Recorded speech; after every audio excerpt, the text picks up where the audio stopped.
A continuación, le voy a dar la palabra al doctor José Antonio Magaña Serrano,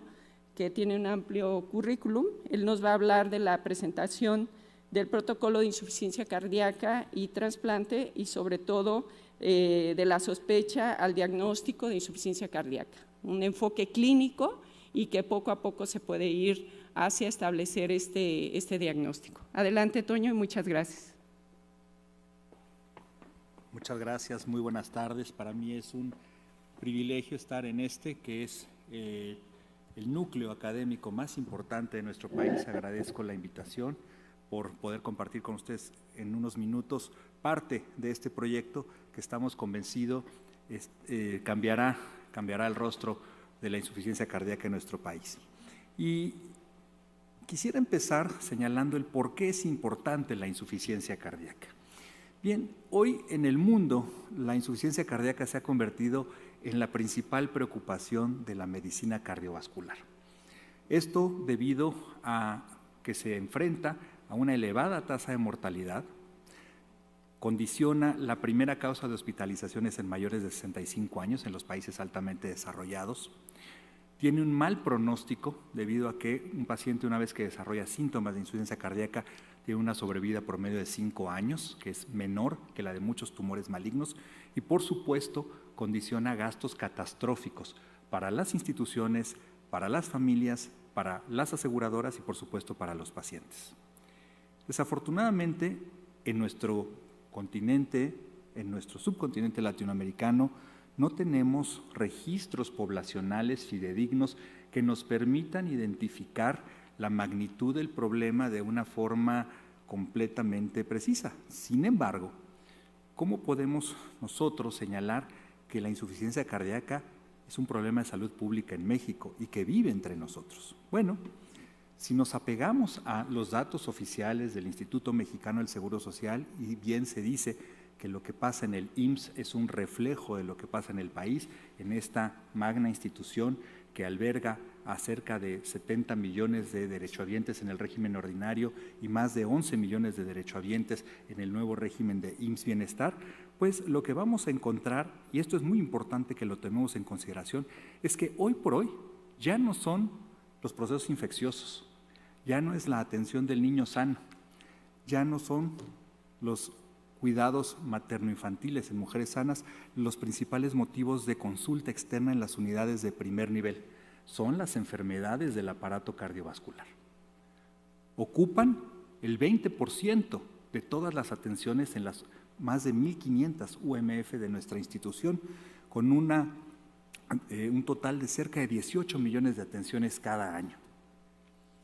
Si vamos a la consulta externa de especialidad, las enfermedades del corazón se encuentran en el cuarto lugar con cerca de 800,000 atenciones anuales. Y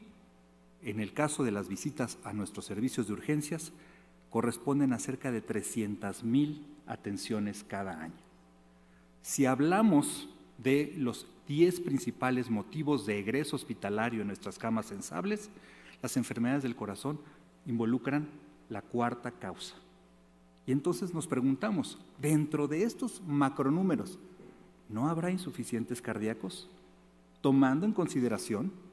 que la insuficiencia cardíaca hoy ha dado un giro en su concepto, ya no la podemos considerar solamente como la fase final de las cardiopatías, sino como el común denominador de todas las enfermedades que afectan directa o indirectamente al corazón.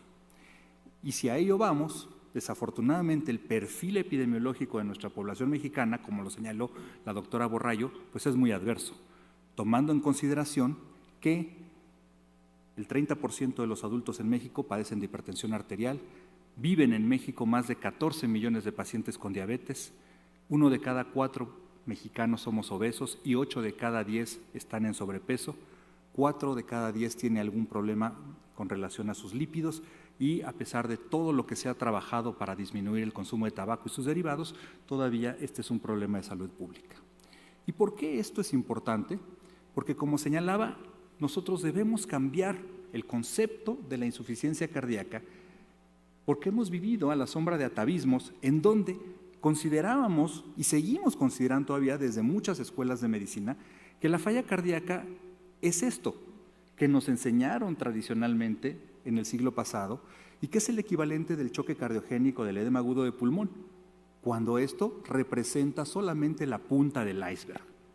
Sin lugar a dudas, estos pacientes que se encuentran en etapas avanzadas son un problema mayúsculo, pero no ocupan más del 5% del espectro total de la falla cardíaca. Porque hoy nosotros debemos considerar a la falla cardíaca dentro de un continuo. Y por eso es que las principales instancias académicas de la cardiología mundial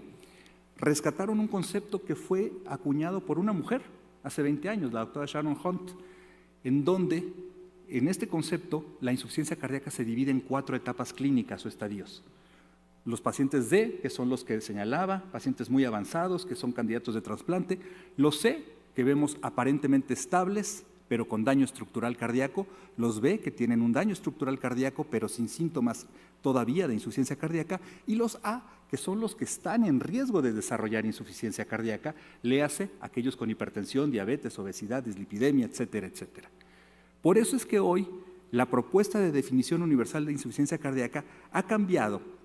y ya no tomamos en consideración solamente los pacientes más críticos. Hoy hablamos que cualquier paciente que tenga datos clínicos sugestivos de este síndrome, de los cuales los más prevalentes son 3,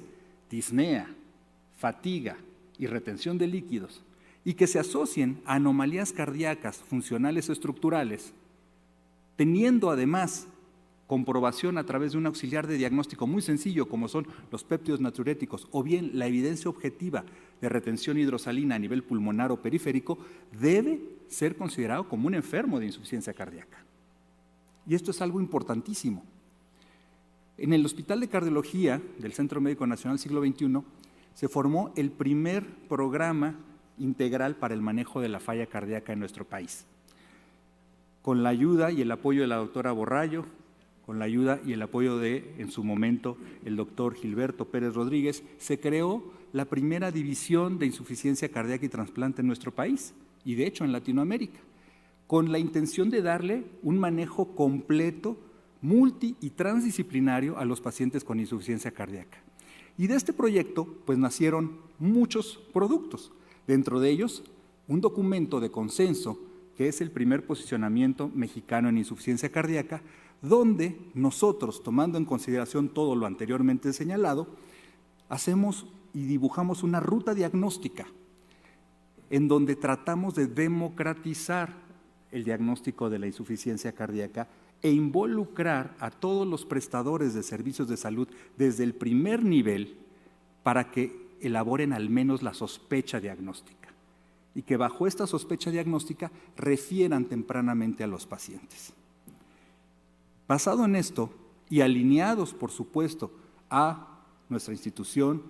a el Programa Nacional de Desarrollo y al proyecto de innovación en salud que constituyen los protocolos de atención integral, hoy contamos con un documento de carácter normativo, medible y auditable, que es el Protocolo de Atención Integral en Insuficiencia Cardíaca y Trasplante de Corazón, en donde yo diría el salto cuántico, como lo podemos ver en los algoritmos diagnóstico-terapéuticos, es involucrar a los médicos y a todo el personal de salud desde el primer nivel de atención en el ejercicio de una detección oportuna de insuficiencia cardíaca. Y vean ustedes, desde que tenemos en una UMF a un paciente con antecedentes personales o familiares de enfermedad cardiovascular, síntomas sugestivos de insuficiencia cardíaca, ya decíamos, 3 altamente prevalentes: falta de aire, cansancio, retención de líquidos, un signo altamente significativo que es la ingurgitación de la yugular, tenemos la obligación de sospechar insuficiencia cardíaca y llevar a cabo estudios auxiliares paraclínicos sencillos, como es un electrocardiograma, como es una radiografía de tórax, que hoy la mayoría de nuestras unidades de primer nivel cuentan con ello para que se pueda precisar el diagnóstico. Y una vez que se precise el diagnóstico desde el primer nivel, iniciar el tratamiento del cual hablará el doctor Cigarroa. En el segundo nivel de atención, porque cuando se hace el diagnóstico se refiere tempranamente a los pacientes y la idea es que en un plazo de no más de 3 semanas un paciente llegue de un primer nivel a un especialista en el segundo nivel. El especialista en el segundo nivel afina el diagnóstico, cataloga al paciente de acuerdo con su fracción de expulsión ventricular izquierda y optimiza el tratamiento. Y cuando hablamos de optimizar el tratamiento no es hablar de controlar o paliar síntomas, es de utilizar todos los insumos que hoy tenemos que llamamos modificadores de la enfermedad, porque la idea es que nuestros pacientes vivan más y mejor, no nada más que vivan un poquito mejor por poco tiempo. Y ya en el tercer nivel, que realmente nosotros podamos recibir de manera oportuna a aquellos pacientes que por sus características, por la etiología, por la etapa clínica de la enfermedad y por la alta complejidad, requieran de una atención altamente especializada, pero que si nosotros atendemos a los pacientes más tempranamente, cada vez serán menos. Y esto no solamente influirá en una disminución de los costes directos e indirectos de la atención médica, sino en una mejor calidad de vida para todos nuestros derechohabientes y la familia. Por eso es que podemos concluir que la aplicación e implementación de este protocolo de atención integral nos permitirá dar respuesta tangible a un problema de salud pública en nuestro país, porque el pronóstico depende de un diagnóstico temprano, certero, integral y de un inicio inmediato del tratamiento. Por eso es importante uniformar la definición operacional, involucrar a todo el personal médico en la sospecha, detección y diagnóstico, y este documento, este protocolo de atención integral, es una herramienta de extraordinaria utilidad para realizar un diagnóstico oportuno de la enfermedad, por lo que su aplicación sistemática nos ayudará a mejorar los resultados de la atención. Muchas gracias. Muchas gracias.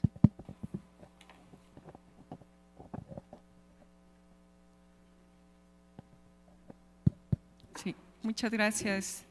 doctor Antonio Magaña, que dentro de todo su currículum es vicepresidente también de la Asociación Nacional de Cardiólogos de México. Así es de que también tendrá la oportunidad de incidir a nivel nacional e internacional en con este protocolo. Gracias, Toño.